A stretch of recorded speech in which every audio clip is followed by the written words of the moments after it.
thank you very much for taking the time to join me today, Clive. I'm very excited to be here with you.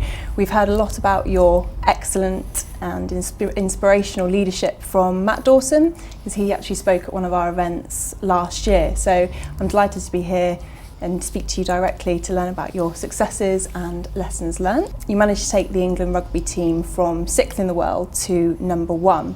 And whilst we will hear more about that at Lettings Live, to give us an idea, in your opinion, what do you think is the most important thing that enabled the team to get to number 1 and win the World Cup in 2003? I think first there's no one magic answer, but I think if I had to choose kind of one thing that I'd prioritise, when you work with the England team, you're the kind of I'm the kind of the head coach or the boss. But when I'm kind of looking at the team, they all came from 12 different clubs. We had different coaches in the room, as well as myself, Andy Robertson, Dave O'Reilly, a lot of expertise in the room, including the players. What we became really good at was kind of pooling all our knowledge and learning. So I would be fascinated to see what the what they're doing in their own clubs, what they're doing at Leicester, what they're doing at Wasps, what they were doing at Saracens. So the players had a lot of input into what they actually did, and my job as head coach was kind of disseminate this information and then say, okay, what's going to work for England now? So we call this peer group learning, meaning that the peer group is everyone in the room. So it's not just me as the kind of boss going tell. I think that's pretty kind of old school. A lot of this came from my business background. I ran a small business for 8 years, and I think I'm kind of good at listening to other people. But then you've got to make a decision. You've got to absolutely act on it and put it in place. So the peer group learning was very, very powerful within that team, and because at the end of the day, you're in that room, and there's this remarkable amount of knowledge, and I think it's a mistake for the people running it to actually think, right, I know it all. And I think you got to get knowledge in, and then you as a coach, you go, right, okay, got everyone's thought, this is what we're going to do. But you keep building on it. You don't just only stop. Every time you play a game, you learn more things, you get input, you adjust, and you move on. And that was, I'd say, the number one thing. And I see that, when I had this amazing job with Team GB, which gave me access to all 26 sports that did so well in London 2012. When you sit in the back of their rooms, you see why some teams go well and why you see some teams don't go well. And it's normally because the teams that go well generally do operate as a team, meaning the team all inputs, but then the leader absolutely disseminates it all and says, okay, got it all, that's where we're going to go. And then the team all go in that direction. You can go in one direction, may not be the right direction, but if everyone goes in that direction, it tends to be okay. It's when you go in that direction, you've got people splintering off, teams can break up. So I'd say that would be the number one thing that I'd say took the team from number 6 to number 1. And also, we kind of went from there to there, but it wasn't this wonderful straight line. It never is in sport or business. We had massive losses on the way, but again, it's how you learn from them. How you all sit around the table, okay, what happened, what went well, what went wrong. So you can learn from success, and undoubtedly, but you can also learn from setbacks. So that's the kind of the track record of the actual team. Excellent, thank you. And based on your experience as head coach and also director of sport for Team GB, what in your experience would you say are the key characteristics of a champion performer? So I think as a champion performer, meaning an individual, number one is what I just explained. That individual really has to input. It's not just about sitting there with your arms folded and accepting what the coach says.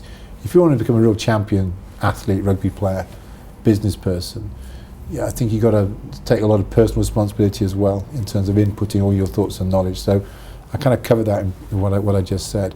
But I think on terms of that, I think real champions, I love this word pressure.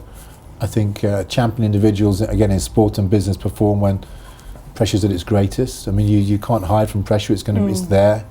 The big deal, the big pitch, awkward meetings in business, whatever, Rugby World Cups, Olympic Games. Pressure is there.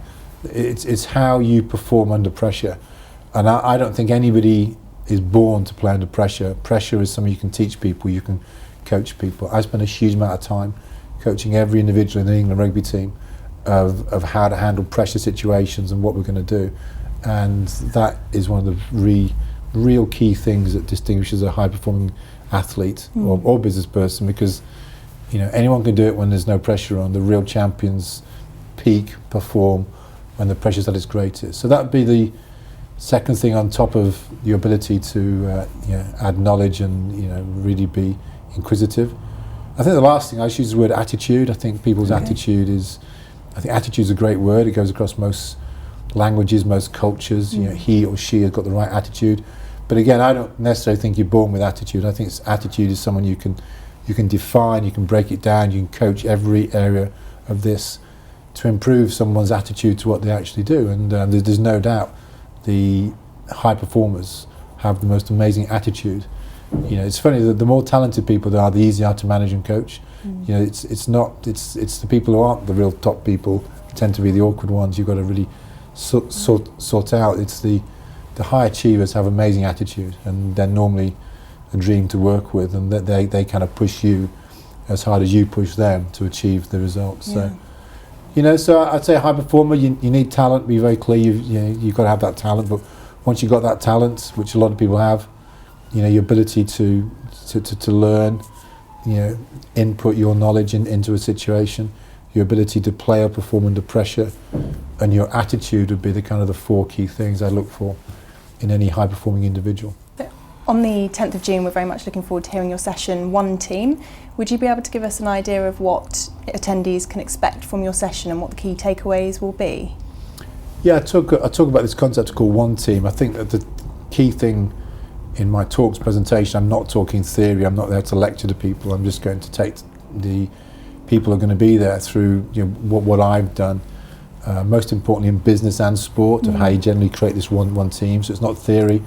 I've got a 18-year business background in a big corporate with Xerox and my own small company, a small leasing and finance company. So I had 18 years of working in big teams, or in a large corporate and a small business, and I could draw on all my experiences of there. And then I kind of was coaching the England rugby team and created a team there, and then was director of sport for Team GB. So again, we created the same process. So it's not theory. I'm just taking people through what I actually did, and the key thing to any one team is it generally is the team, meaning you need leadership. Be very, very clear. I absolutely believe leadership is fundamental to any successful team.